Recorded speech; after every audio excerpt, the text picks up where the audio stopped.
Hello and welcome to the Data Engineering Podcast, the show about modern data management.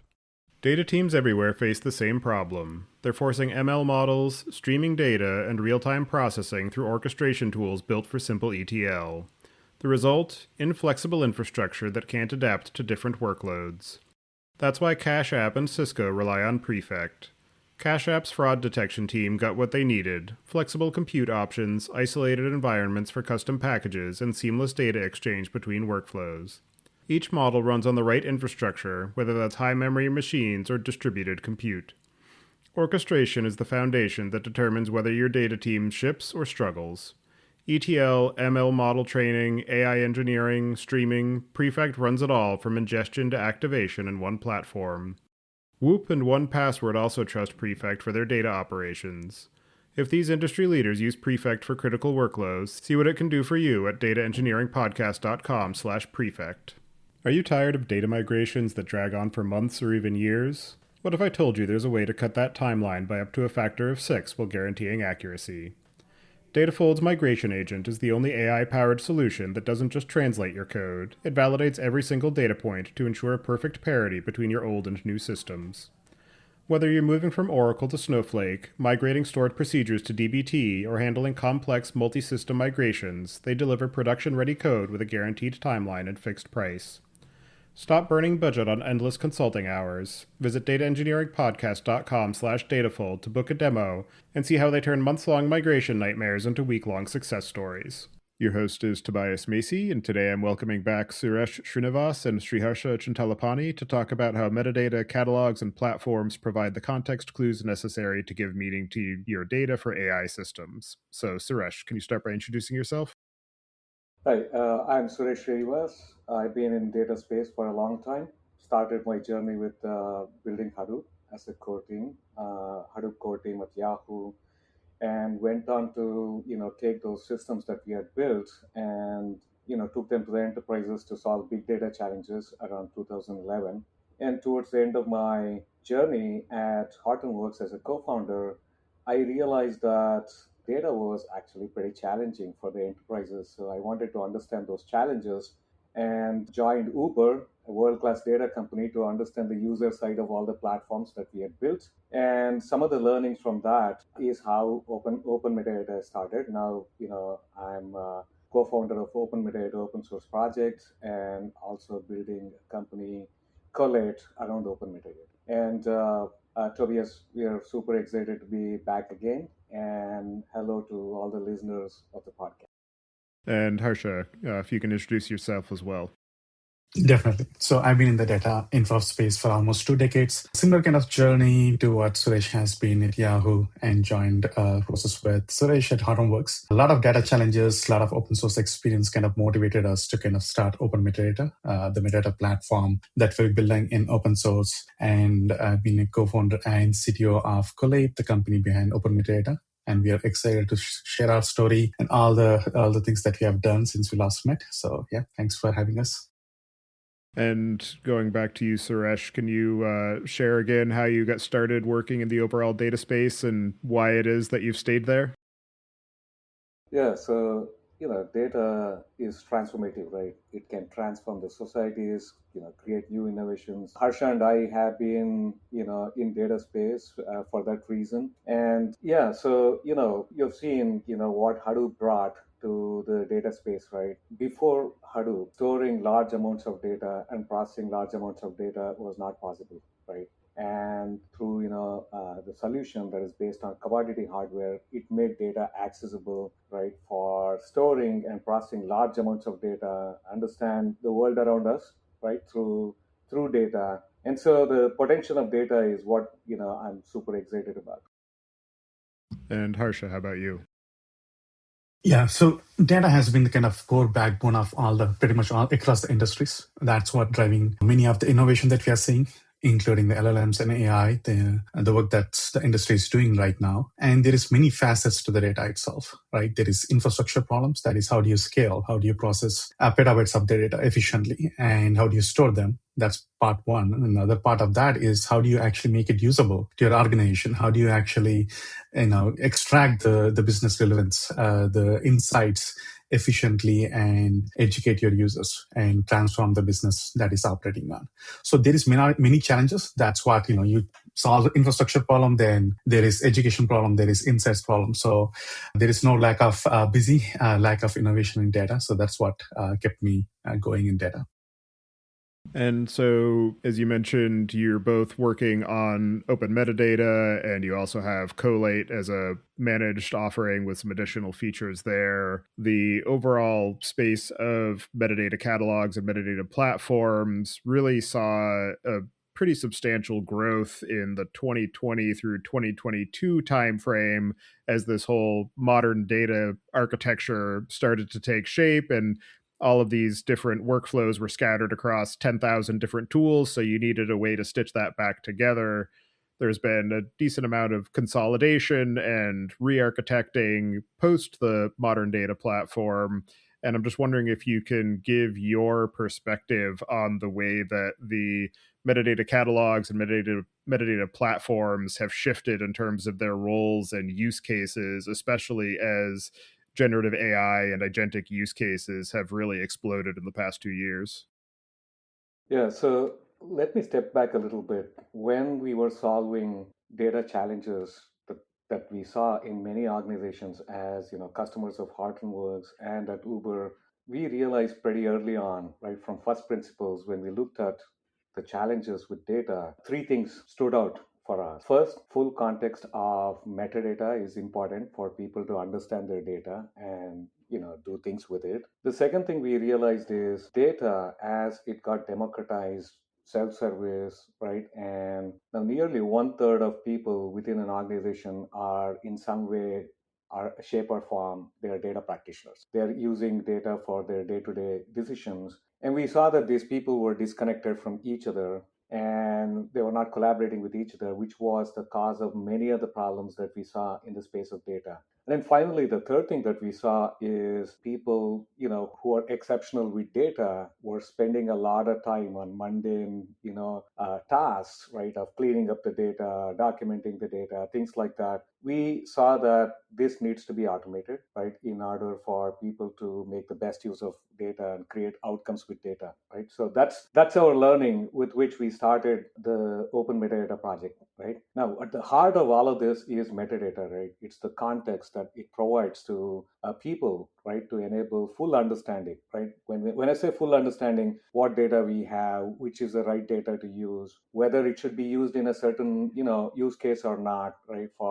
From governance perspective, is the data ready for it to be consumed, right, to create an outcome? Can you trust this data? All of this, are, in our opinion, the complete context of data. The second thing is, once you have this full context of data, you can build a lot of tools and automation, enable them, right, using this context. And so in order to showcase that, in Open Metadata, we actually built a unified discovery, observability, and governance, right, as workflows that were enabled by metadata. So that's how we started, right? So when we started, we said metadata is at the heart of solving all the problems, and now it has taken a new form, right? Context is king, and context is important for AI. So AI is just another tool as far as we are concerned. So for 4 years, we've been saying that metadata is at the heart of solving many of the data challenges, right? Managing the data, organizing the data, understanding the data, using the data to create, the right outcomes.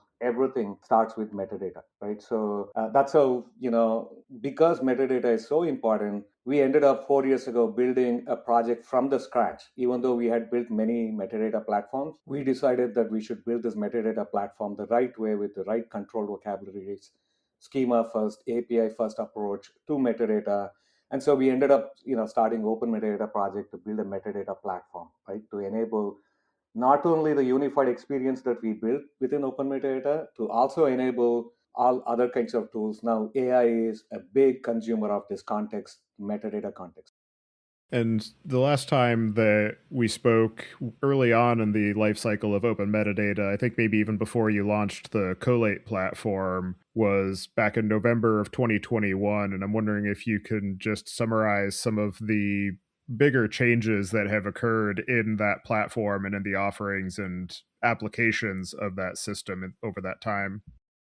From a community itself, community has been growing crazily. I think we reached around 12,000 members, and not just the users per se, but also the contributors from various different companies. We have right now 400 contributors. And one of the core principles from very beginning is, hey, we're going to out-innovate in the metadata space in open source, right? And that velocity has continued to be even at this scale. It is what's surprising to us to actually keep up with the scale. Platforms goes up, it becomes slower, but we are continuing to keep up with the pace of the innovation here. I think our average contributions are around like 300 PRs or more in a month. And the platform itself is in top OSS projects across the data space, right? In terms of foundational things, the features that we developed, what we have started with metadata specifications and APIs now transformed into a unified metadata platform. So when we say unified metadata platform, is not just your discovery experience, but also data quality and observability and your governance. All of these features coming together and all of these different personas coming together. The product has now deployed across 3,000 organizations that we know of. Again, these are the community members that are coming and reaching out and telling us that stories. So the product itself became the metadata platform, and it's getting adopted across the worldwide in large organizations. So that's been the growth that we have seen. And in terms of feature compatibility and everything else, I don't think there is any other platform that can even come close to it. What we offer, around 120 plus connectors, pretty much you name it, the service in data infrastructure, we probably already have a connector for it. So that actually also enabled our adoption as well. Yeah, I think one comment I would make is last time we met, Harsha was saying we have hundreds of community members and 30 contributors, right? So you can see the project has had tremendous momentum. Like Harsha was saying, from hundreds to, now we have 12,000 plus community members, from 30 to 300, close to 400 contributors now. And we have been very busy at work, right? This has been, really amazing, the velocity of the project. We have around 180 releases in last 4 years. That's a lot of releases, right? And a lot of innovation.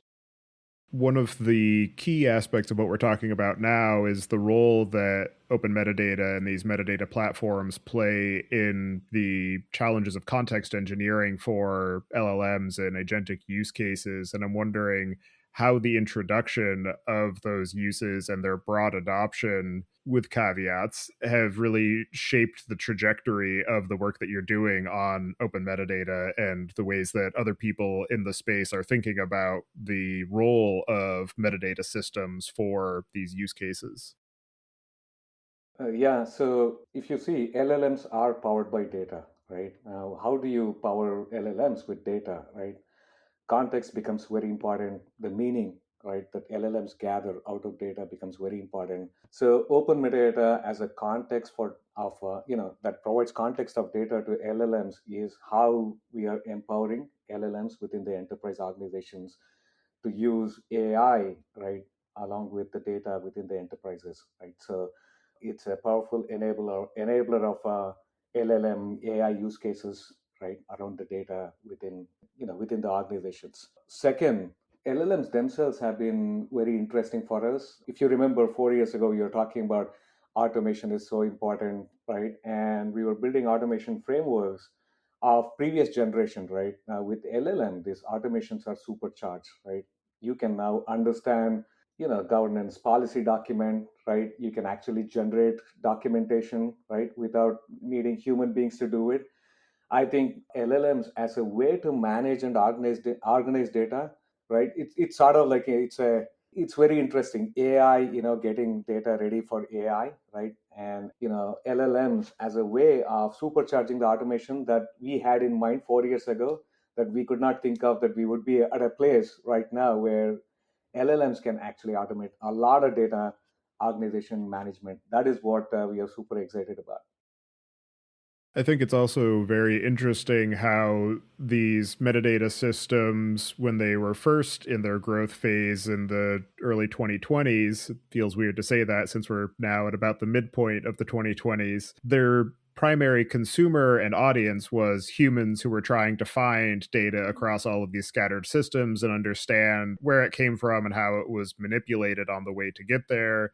You mentioned the importance of governance and being able to co-locate that with that discovery element to understand what data do I have, what are the access controls around it, and what are some of the structural elements of the human consumption focus of these systems that have paid dividends as we really onboard these LLMs and agentic use cases, and what are some of the ways that the context queues and structural semantics of those interfaces have needed to change to adapt to these newer access patterns? Yeah, I think it's a question that we need to discuss over many other questions, right? There are a lot of details to be discussed here. One thing that I would say is when we started, metadata as the heart of this metadata platform to enable, right, bringing different data practitioners, right, be it data engineers or data scientists, business analysts, governance folks, business users, we wanted to bring all of them together around the data, but each of them require different kinds of context or information, right, that they want to consume, and different kinds of workflows that they need, right? A data engineer requires a different workflow in terms of metadata, right? For example, observability is very important for a data engineer versus in case of a business user, understanding the data, right, when to use and those kinds of stuff, and only looking at the information he needs, right? Not looking at all the underlying plumbing and things like that was important. So providing that information to the business user and the corresponding workflows is how we enable the collaboration layer, right? In open metadata, bring all these different people, give them the right, context and information, right workflows, right? Now, what has happened is it's very interesting. This information is also important for AI, right? And these workflows are also important for AI. So, what was built for human beings now is being used by within our own platform. These AI agents, right, to enable them with the right context, enable them with the right tools or workflows, right? That is what has happened. So, and a lot of things that human beings were doing now can be automated with AI. So that's the evolution that we are seeing, that we are excited about. So that is where we are going. One of the challenges too with these agentic systems is that the rate of interaction is much different than with a human. And what are some of the scalability challenges that you have encountered as you're onboarding more of these workloads onto open metadata as a consumer?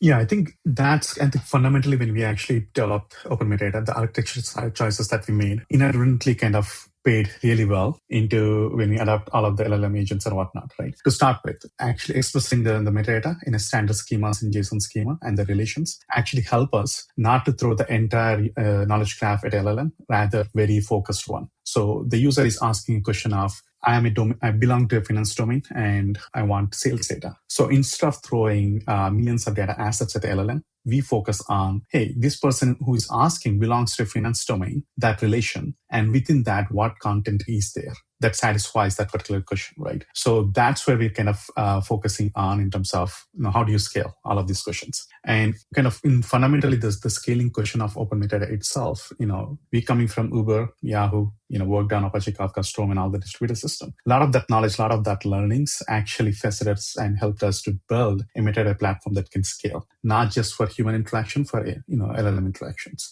At the end of the day, either human asking or a bot asking and LLM asking, they're all going to go to the APIs. So that part we scale really well from the very day one. The second challenge that I also see with the AI approach is you've seen in analytics, right? People have optimized data for answering the questions, right? So there are so many derived, tables that are tuned for answering the question, right? And some of the times the answers are already there, right? You already have a dashboard, right? You already have, some report that is already generated. One of the challenges that I see is if we take the brute force approach of, you do your conversational interface and start with, asking a question, and then that question turns into a query, and that query needs to be run, right, on your data warehouse or, any other your data systems, it's going to result in explosion of workload on your database systems, right? Now, one of the things that we can do, because we have all this context in our unified knowledge graph of metadata, is if you're asking a question,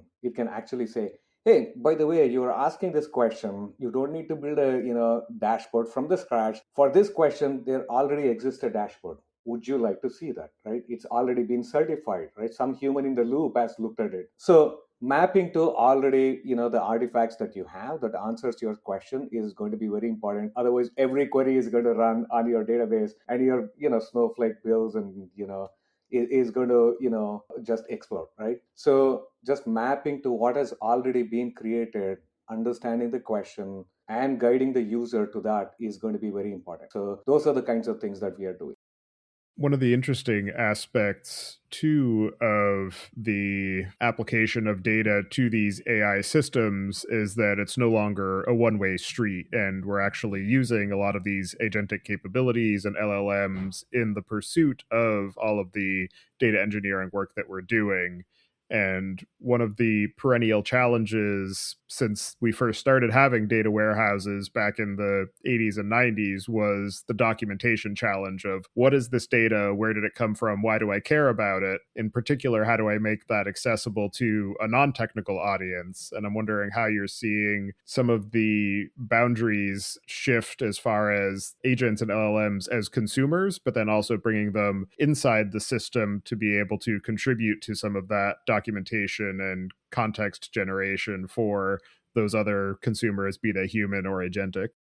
Yeah, so Tobias, if you see, last 15 years, we have seen people working hard to get data ready for people itself has failed, right? You see constant data quality, data observability issues, lack of trust in data and all of that, right? And access control, today in many organizations is a lot of work, right? Giving right access to the right use cases to the right people itself is a huge amount of work that is not automated well. Now, imagine you have all these agents that are coming in, right, that are going to be accessing the data. I'll talk about the security challenges of agentic, agents, accessing your data at a later point in time. But when the way people are using the data when it is moved to agents, right, AI applications, there's going to be an explosion of consumption, right, of data. Now, in order to make sure what agents should get access to the data, what kind of context they need, right, to do the job the right way, right, and all of this, right, is going to be super challenging. And we believe that people getting data ready for people itself has been challenging and error prone. Now, people trying to get data ready for AI is not going to be scalable, right? And so from that perspective, the only way to get data ready for AI is to use AI to make the data ready, right? So it's not going to be humanly possible without that. And so we've been doing a lot of agentic, we have an agentic framework now built on top of OpenMetadata to get the data ready for AI. Now, what does this look like, right? The moment you connect, let's say, your Snowflake or any of your, various tools that you use in your data ecosystem, what was not possible in the past is now possible with Gen AI, right? So we automatically not only get the technical metadata, we document it, right? We can document it because of the unified knowledge graph of, what the table is, what the column name is, how the lineage is, and who is using it, what are the social signals around the data.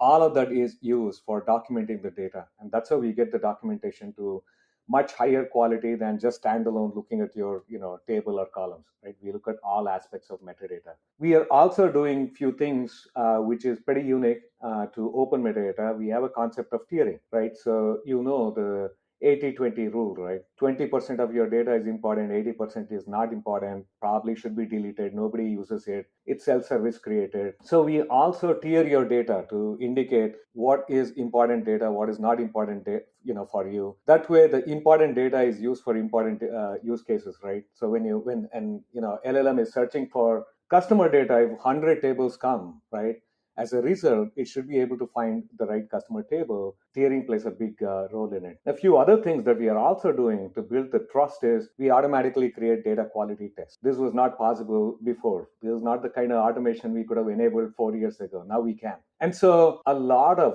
probably months and maybe years of work right, in big organizations can now be automated, right? It's all, AI agents, not only, bringing your metadata, it's organizing it, enriching it, right? So that people can use it. Not only people, even it becomes context for AI that we have created so that AI can use the data. So that is a huge change. Actually, you want to add anything?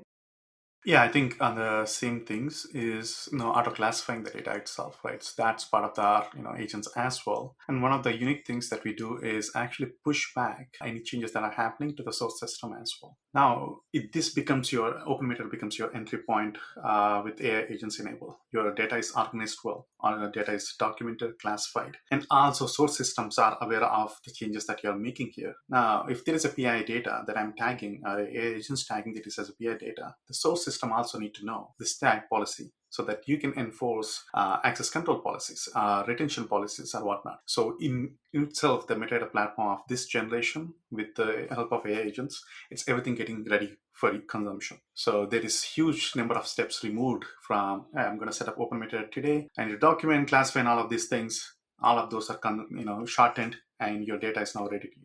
The second thing that I also see, Tobias, here is in data organizations, I've always seen this disconnect where you have people who are building security policies, governance policies, right? They understand the domain, but they don't understand the data, right? And the data people, right, the data engineers, they understand the data, but they don't understand the policies and governance aspects of it. And they're always, the success of data projects always dependent on these people who are in the middle who understand both of these, the policy aspects, the business side of things, and then the data side of things, right? And they are not scalable, right? There are only very few people who can do this. And in large enterprises, they became the bottleneck for translating policies into workflows that get acted upon, right?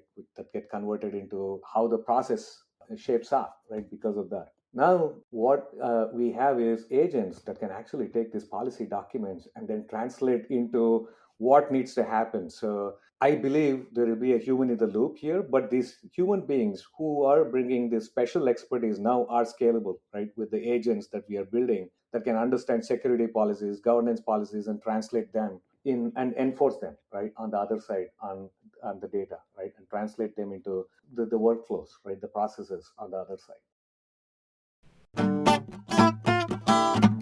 Composable data infrastructure is great until you spend all of your time gluing it back together.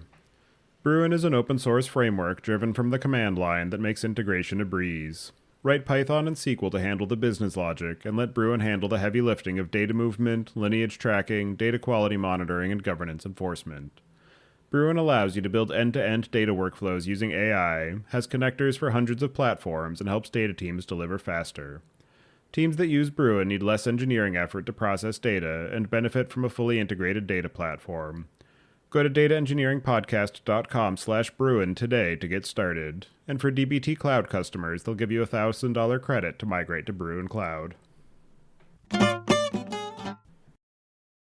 The other aspect of using a metadata platform to expose context to these agentic systems is in the name there of context, where context engineering has become the phrase that I hear probably most often over the past few months. And it is, on the one hand, a very nebulous idea of, oh, you just need to make sure you give it the right information. But on the other hand, it's also a very hard engineering problem of, well, what is the right information? How do I determine what that is? How do I make sure that I'm being as parsimonious as possible while also making sure that I send enough information? And I'm wondering, what are some of the ways that the metadata platform needs to be aware of the consumer of the information to be able to manage some of that differentiation between, oh, it's a human, I'll give as much information as possible because they're able to review it and spend a little bit more time with it, versus this is an agent, I need to make sure to compact and consolidate the information as much as possible so that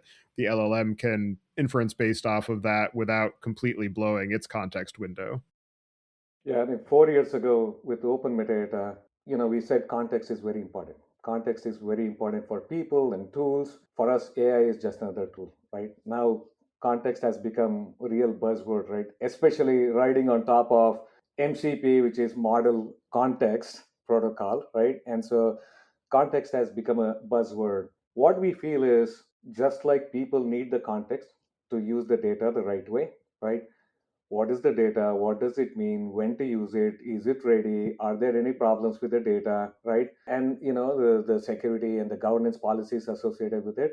The same is important for AI, right? AI applications as well, right? Now, what I feel is when it comes to human beings, right? The context where a lot of context was provided through documentation and stuff like that. When human beings did not understand what it means, maybe it is not precise, they would actually ask other people questions about, hey, what does this mean? Am I understanding it the right way, right? That is not possible with AI agents. And so if you see even just human beings, right, whenever they made assumptions without really understanding the outcome that they created was incorrect, right? It has caused a lot of data quality reliability issues, right? Now, with AI, it is going to make an assumption on whatever context you have provided, right? And then, if you say Apple, it might think it is a fruit versus a company, right? So, to us, context is not sufficient. Where everybody is saying, we were 4 years ago saying context is important and all of that. What we have come to, what we have realized is in the world of AI, context is not sufficient, right? Context is giving you context of data, what, where, that kind of stuff. In the world of AI, semantics or meaning is going to be very important. And that meaning has to be precise if you have to have good outcomes with AI. Otherwise, there are going to be hallucinations, there are going to be assumptions, right? And there are going to be a lot of wrong answers. And we are going to see a phase where people who are just approaching the problem with context without semantics, they're going to have a lot of poor business outcomes, right? So our realization is semantics becomes important, right? And now, just like context became a buzzword, you're also seeing in last 6 months semantics becoming a buzzword, right? And how you do semantics, right, in a machine understandable way, right? When we built a context of metadata, right, we use controlled vocabulary using JSON schema that is machine parsable and understandable and all of that, right? Now, with AI coming in, right, even the context provided through documentation and structure is not going to be sufficient. It has to have some kind of an ontological underpinning to give precise meaning to AI. That is where we feel the challenge of metadata is going to move. Context is not sufficient. Semantics is going to be very, very important.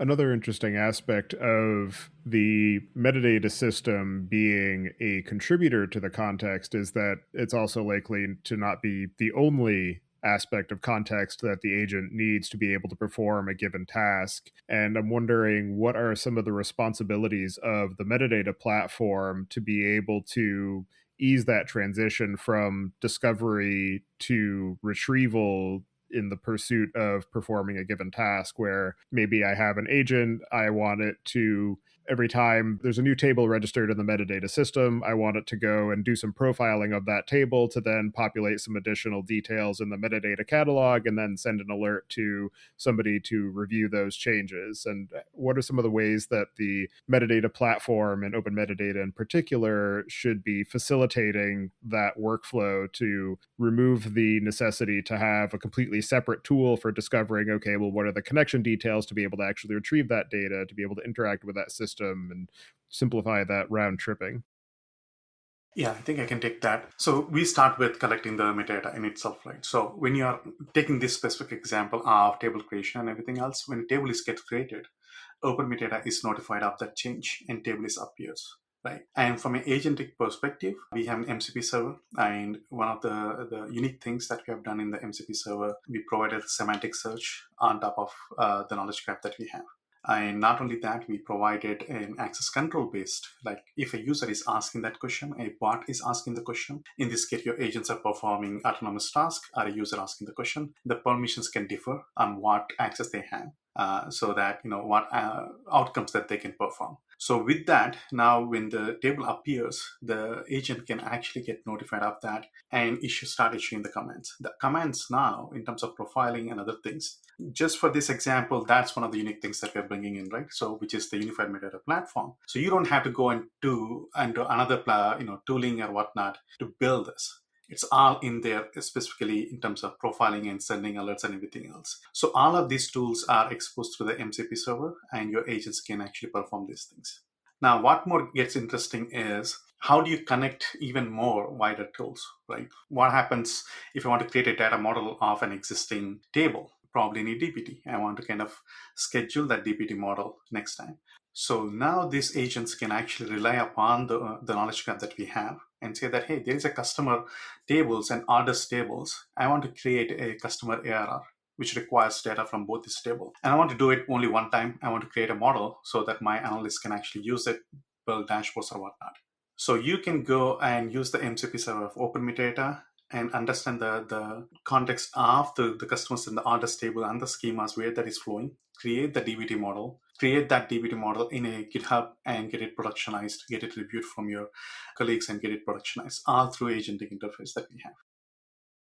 Yeah, and there are two challenges that I see. The first challenge is, AI working on behalf of a user, right? That's what, MCP looks like. You can actually pass the right credentials and make sure that the user has access to the data and hence he is getting answer to the data, right? That he should be getting access to, right? And if he is not, able to, if he doesn't have the access, that those answers should not be provided to the user, right? So these are kind of, AI apps or conversational interfaces, agents that are working on behalf of a user with user purpose. What is going to be challenging is there are going to be this enterprise-wide, AI agents, right? That, let's take, for example, there is an HR AI agent that is provided access to all the HR related information, salary, this and that, and all of that, right? What I feel is going to be very challenging is, and there's a challenge that we are going to see in the enterprises. If you look at ChatGPT, right, it has consumed all the data from the internet, right? The only guardrail it has is it won't answer certain questions, right, that are related to some sensitivity, right?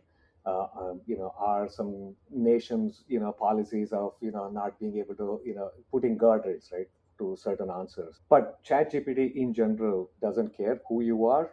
It is taking all the data on the other side and it is giving you answers, whichever question you're asking. The enterprise agents are going to be different. So if the HR person is asking this HR AI app, maybe they should get top 10 salaries and this and that kind of information, right? But if somebody else who doesn't have access to this and asks the question, you cannot leak the answer. And so some of these enterprise-wide AI agents will need to understand who is asking the question, what question is being asked, and what is the policy, right? What is the use case, right, of the user who's asking the question. This is going to be pretty challenging. So, and I think, we can provide the context of who the user is. We can provide the governance policies, security policies as context, right, to the AI agent. But it's going to be a very interesting challenge to solve in next couple of years. Another aspect, too, is that we've largely been talking about there being the two different worlds. You've got your data that is, it's not static, but we'll call it as such, particularly in comparison to the very dynamic nature of these AI systems. And so you're using your metadata platform for keeping track of what are all of my data assets. But another piece, too, is that as AI becomes a larger factor in the overall data estate for an organization, you also need to be able to keep track of and monitor what agents do I have, what models are they using, what are the prompt versions. And I'm wondering how open metadata has been extended to be able to keep track of some of those other types of data assets and interaction information, and what are some of the ways that you're thinking about which pieces of information do we need to keep in this platform and what are the pieces that should live in some other system like a Langsmith.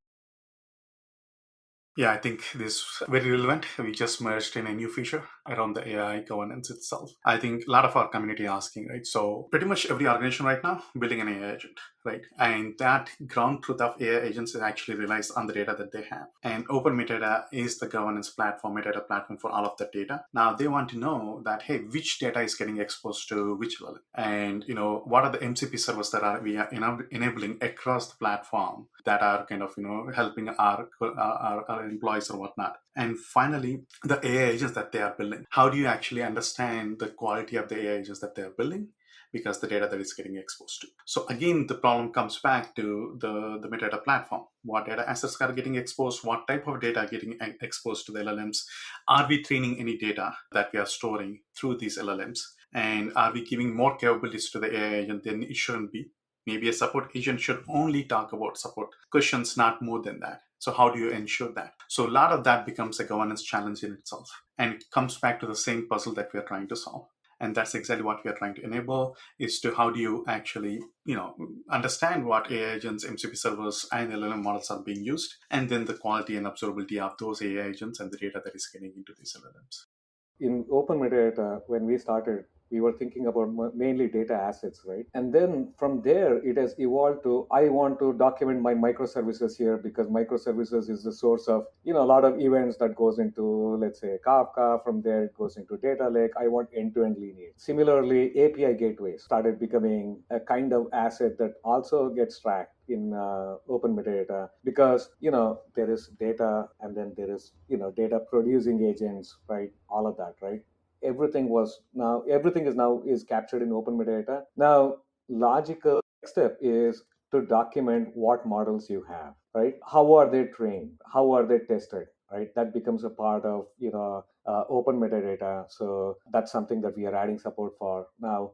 AI agents. What AI agents you have? How do you classify it? How do you certify it? Especially with EU AI Act coming in, the metadata platform becomes a natural place to actually connect, right, this AI agents to these AI agents consume this data. These AI agents do these kinds of stuff. This is how they are classified from risk perspective. This is how they are tested. This testing requires this data, and this all of this is done by these workflows. So it becomes a natural place for documenting and putting AI in the context of how it works, what data it consumes within the organization.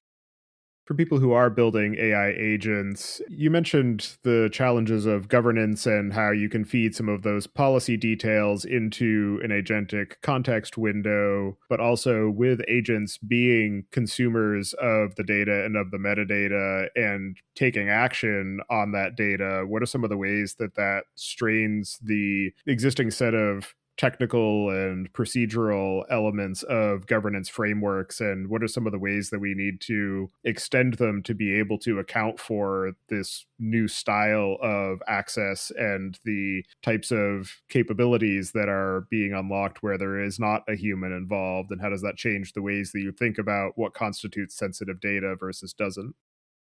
Yeah. So one of the things that we are kind of investing into open metadata, which is the semantics of it, right? So anyone using a metadata graph or whatnot, they need to understand the relations between the data itself, relations between the data and the teams and the people that they are using. So what we say here is not just the context, but the awareness of the data, right? If I'm asking from a sales domain, again, going back to customer lifetime value, what exactly that means? If you expose all of the data that you ever have, we are talking about the context of the LLMs, give everything in my Snowflake, in my data warehouses or whatnot, what exactly the LLM will ground its truth on? How does it know what is a customer lifetime value is? That's where we're bringing in the semantics nature of it. So it can understand a customer lifetime value is defined by this way. It may be a query, it may be a Python script that's defined somewhere. And these are the tables. It depends on calculating that metric. So that is not just a simple knowledge graph question. It's actually a semantic question. Right. So exposing that level of semantics to the LLMs is what we are thinking is going to solve, all the limitations that we are seeing in terms of hallucinations, in terms of calculating the right things from an LLM point of view. So that's where we are heading in terms of what we are building in OpenMetadata.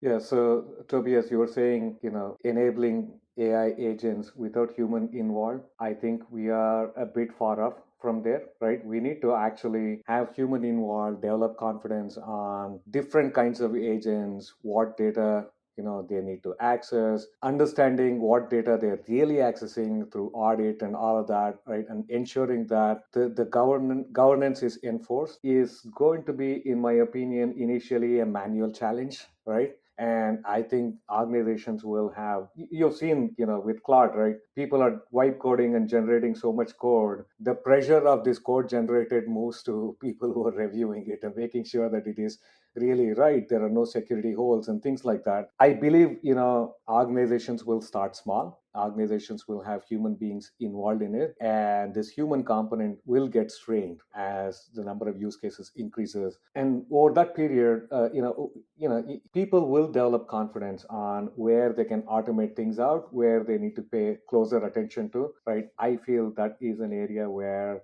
human scalability will be challenged. And as you have been building the open metadata and collate platforms, what are some of the most interesting or innovative or unexpected ways that you've seen them used, particularly as we have been moving into this more agentic world?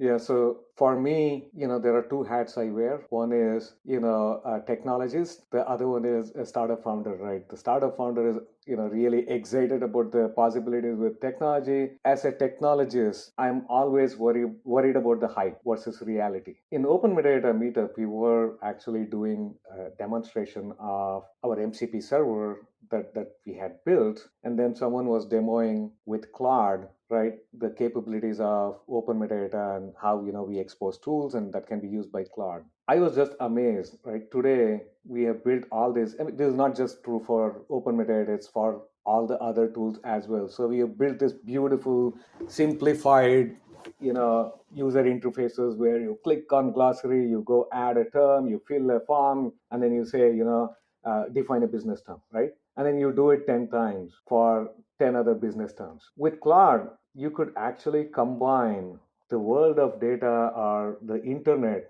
right, along with LLM capabilities with open metadata, where you can actually say, give me all the banking terms, and then it will give you banking terms. And then you can say, hey, I want this, I don't want this term. And then you curate your, with natural language, you curate your list of terms, and then you can say, add it to open metadata, right? And then automatically all these terms got created, they're documented, things like that. What made me, what excited me about that is the way we are doing UI today, where somebody has a goal in their mind, and then they have to understand the tool, and then they have to go to the tool, click here, click there, add, do things like that, will be short circuited in the AI enabled world, right? You have a goal in mind, you express natural language, and then your work gets done, right? So that was an eye opener for me, that the way we are developing UI and the way we are trying to train people, a lot of that will be simplified, right? People can express their goal in natural language, get things done.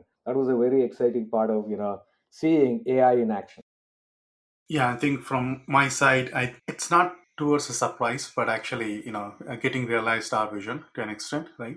When we started, we said unified metadata platform. We're gonna build all of these things together. All the personas in an organization should, land on a single platform like this with healthy skepticism. But over the last 4 years, the adoption of the platform, the use cases that everyone doing, not just, hey, I'm going to govern the data, I'm going to look at the lineage, but I'm going to test it, I'm going to observe it, I'm going to enforce the policies. And we have installations with 15,000 users coming in, thousands of tests created, hundreds of thousands of assets being monitored. And not only that, actually realizing, there are a lot of companies who are going and saying that, oh, we have 16,000 dashboards. Nobody knew what they are. With the help of Open Metadata, we are able to clean up all of those things.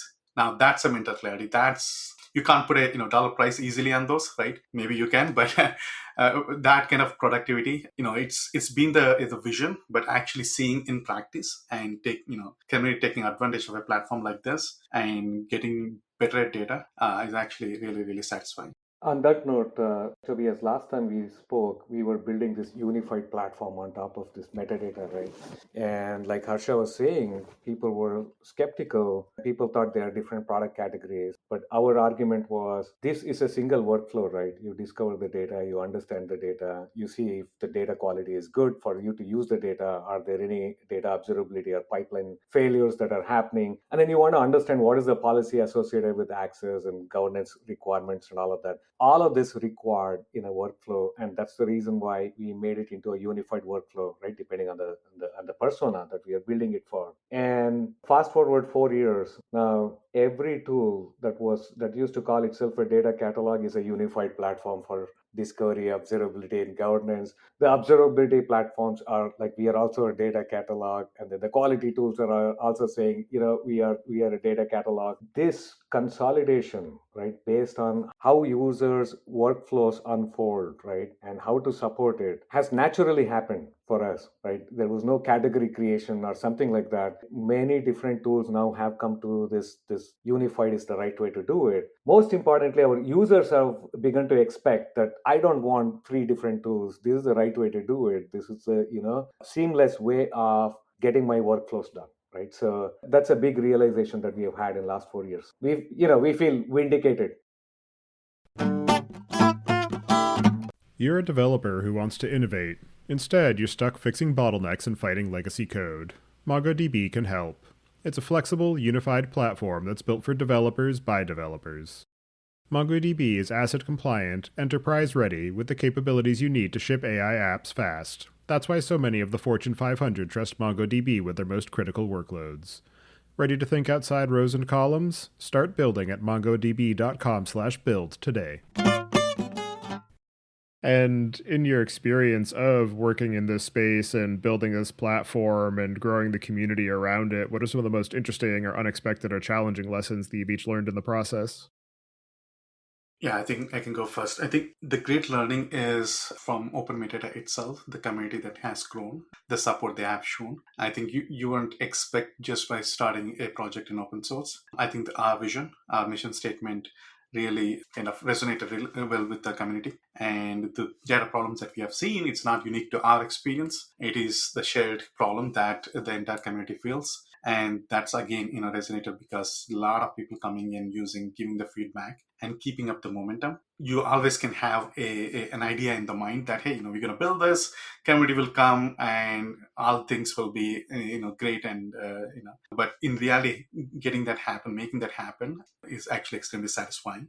The challenges is what it is, right? You're developing this product in open source and every organization is unique and you want to build the platform that actually can fit into organizations of different sizes. I think to an extent that resonated great to the open metadata community in itself, which is we based on schemas and standards that helped us. We based on a simplified deployment model, which we roughly have like 3 to 4 components that you can deploy across clouds. So all of those combinations actually helped get metadata where that is. All the choices that we made, design choices, architecture choices, and everything else, actually paying really well in the world of AI and LLMs. Like building from the ground up is actually something that has helped us. Tobias, I missed the question. What was the question you asked? Just what are some of the most interesting or unexpected or challenging lessons that you've learned in the process of building this metadata platform and growing the community around it and just working in this space?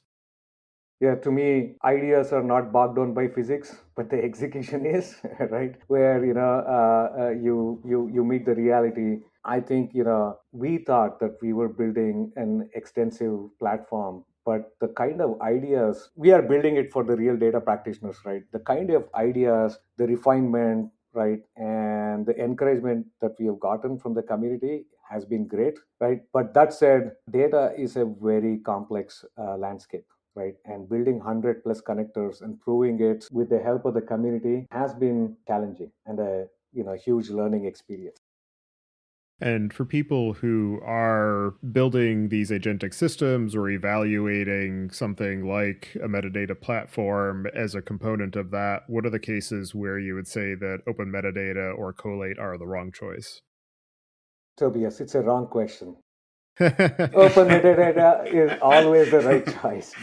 But what I would say is, in terms of organizational expectation, there are two kinds of, we have seen two kinds of organizations. Organizations where the data landscape is complex, right? There are so many systems, there are many different people, many different use cases. Their journey always starts with discovery, okay? And for them, from discovery, data quality, data observability becomes a way to transition into more mature data organization. The second kind of organizations where you don't need to actually catalog, based on the catalog definition, right? Because they're a small organization, they understand what data they have. You can probably put it in a spreadsheet and things like that. For those organizations, starting with discovery is actually not the right choice, right? They should be starting with adding semantic meaning to their data, adding data quality observability to their data. Catalog is not a great use case for them. The third thing that I also see as challenging is a lot of people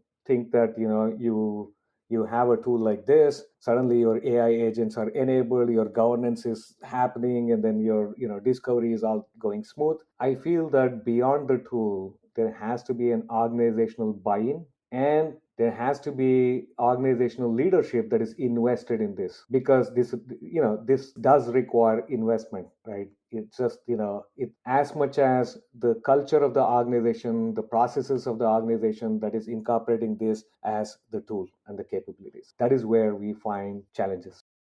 And as the future continues to move faster than we want it to and continues to be unexpected, what are some of the things you have planned for the near to medium term for OpenMetadata and Collate to continue to adapt and support these new and ever-shifting use cases?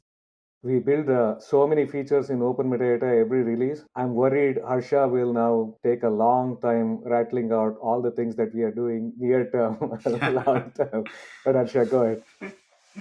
Yeah, I think we are in this unique space. We believe, like any organization that trying to build AI agents or any automations around data, you need to have metadata graph. You need to have metadata platform like OpenMetadata. And one of the things that we are introduced recently is the semantics of on top of OpenMetadata. What is the meaning of that metadata that you're collecting and how it relates to your business? We are going to invest into coming 2026 year. The other thing that we are excited about is the AI governance itself. I spoke to many organizations, everyone building an AI agent, right? How do you govern in that world? And organizations are betting on their engineers to build those AI agents, right? So there needs to be some level of governance, some level of audit that needs to happen. So we will be focusing on those aspects and how to enable open metadata, not just the data, but also the LLMs governance as well. So many interesting things coming in. We are excited. I don't want to, as Suresh said, rattle down a lot of these things, but we welcome all of the listeners to come join our Slack. It's ever bubbling, ever busy Slack. And we have community meetups. We talk at length.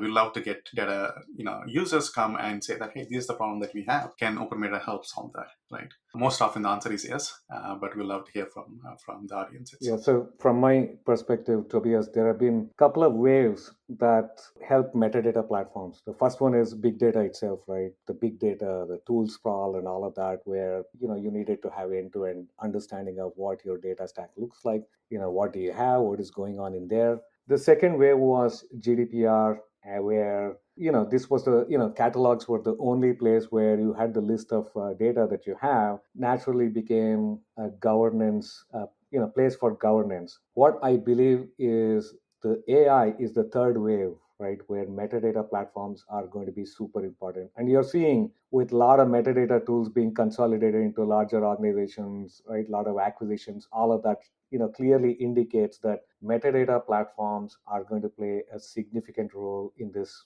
wave of AI. And today a lot of that is based on they enable context for AI. For us, context has always been important, right?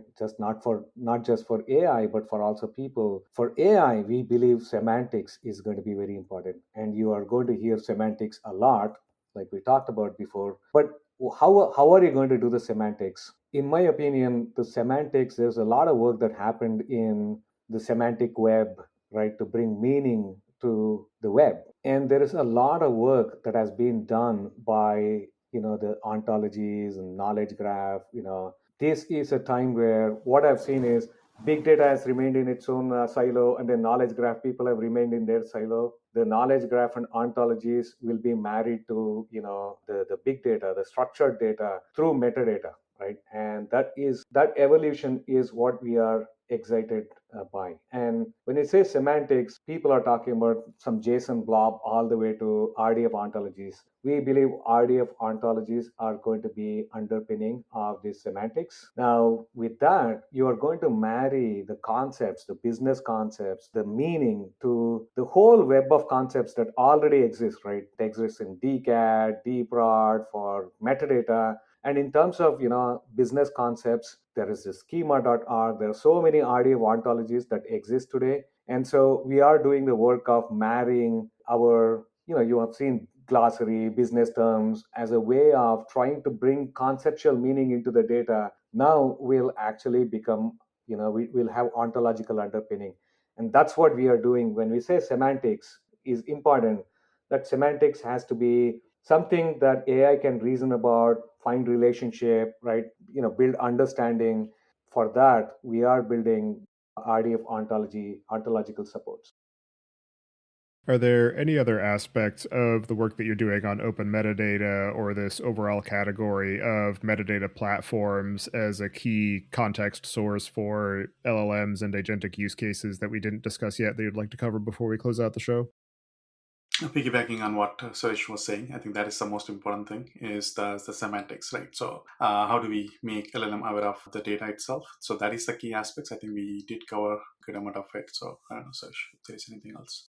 Yeah, we have comprehensive metadata, right, in open metadata, right, covering every aspect of your data landscape and, other things that play a part in that, like microservices, API gateway, AI agents, and things like that. It's a constant evolution, right? I think, today enabling AI with data with the right context and meaning is where we are focused on. But, this world is changing so fast. 4 years ago, when we talked about it, Tobias, Gen AI was not even in our discussion. I think the innovation is accelerating faster and faster, right? What was done in 4 years probably needs to be done in 1 year, maybe in half a year in the future. I think we move at a high velocity as a project. We are excited to see how things evolve and plan for that evolution. Yeah, I think a couple of sentences to add there is, so far we talked about metadata and how we are bringing the semantics into the data and agents. The agents that the teams going to build will actually address the data in itself, which is creation of data models in dbt, creation of dashboards and your dashboard services and everything through the natural language interface. I think Suresh touched upon earlier where we are getting with the power of AI is, I have an idea in mind, how do I accomplish, right? Some of the users are coming in to OpenMetadata today saying that, hey, our team doesn't know what table means. They know what a metric means, that they're off sales forecast that they will ask. How do you map that and give the answer? Not just the answer saying that, hey, sales forecast, you need to use these tables, but actually giving that, going and figuring out and giving the results back to the users all the way there. Now, at that point, and Suresh doesn't love this concept from me, but I term it as data operating system, right? So it's enabling all of these things, and as an operating system, where the files are, what comments, and everything else. Like that's what we are becoming to an extent through the power of semantics and the metadata that we have to enable those end-to-end use cases, not just anymore about finding the tables or govern the tables or dashboards or what. All right. Well, for anybody who wants to follow along with the both of you and follow along with the work that you're doing, I'll have you add your preferred contact information to the show notes. And as usual, I'd like to get your perspectives on what you see as being the biggest gap in the tooling or technology that's available for data management today.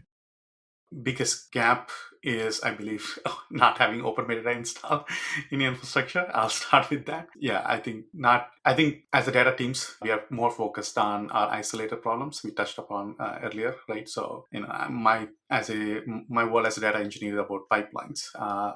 Maybe Suresh as a data analyst problem is the dashboards. Then there's business users and everything else. I don't think organizations are there yet collectively thinking how to manage all of these things together and the outcome based approach. I think where we are with open metadata, I think that's what we are enabling to understand the landscape and enable the users to actually get the value out of it. Yeah, to me, the answer is twofold. I think over last 10, 15 years, there is obsession about tools, right? And there are so many tools that, people use in their data ecosystem that the bigger picture is lost. People are worried about query optimization, this and that, but there is optimizations that are possible. Human, efficiency optimization that is probably, gives you a lot more reward. So I think the big picture is lost. There has been a lot of tool obsession, and then of course, right, a lot of funding that has gone into tools has created all these siloed, narrow tools, right? That actually sort of takes you away from the big picture on why you are doing this, right? The bigger picture, the business outcomes, the business value creation is lost, and we have gotten bogged down in the tools. That needs to change. Natural, next step of that is there's going to be a lot of tool consolidation, right? There is a cycle of, some tool that does something really well comes out and then you end up using it. But over a period of time, people understand it and then it just gets consolidated into, an end-to-end more end-to-end kind of workflows for data personas. So I feel there is going to be a lot of consolidation, and that consolidation also will be accelerated by AI agents. AI agents can integrate with multiple tools. So, maybe you can replace a tool without impacting the outcome that you're creating. And these are the kinds of things where probably tools are going to be consolidated, and the data landscape, the data ecosystem becomes a lot more simpler. And hopefully, with agents enabling data practitioners to get 80% of, let's say, their work done, the higher level thinking about business outcomes becomes important instead of lower obsession of, I want to delete the data, I want to clean the data, I want to document the data. From there, we elevate ourselves to actually really thinking from business outcomes perspective. All right. Well, thank you both for taking the time today to join me and share the work that you've been doing for the past several years and all of the great progress that you've made on the OpenMetadata and Collate systems and the work that you're doing to help empower this next generation of use cases. It's definitely a very interesting and important problem area. So I appreciate all of the focus that you're bringing to that, and I hope you enjoy the rest of your day. Thanks, Tobias. Thanks, Tobias. Thanks for having us.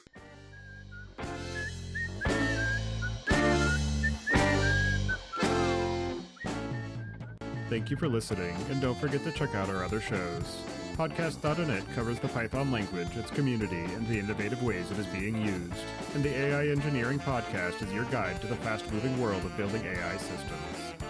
Visit the site to subscribe to the show, sign up for the mailing list, and read the show notes. And if you've learned something or tried out a project from the show, then tell us about it. Email hosts at dataengineeringpodcast.com with your story.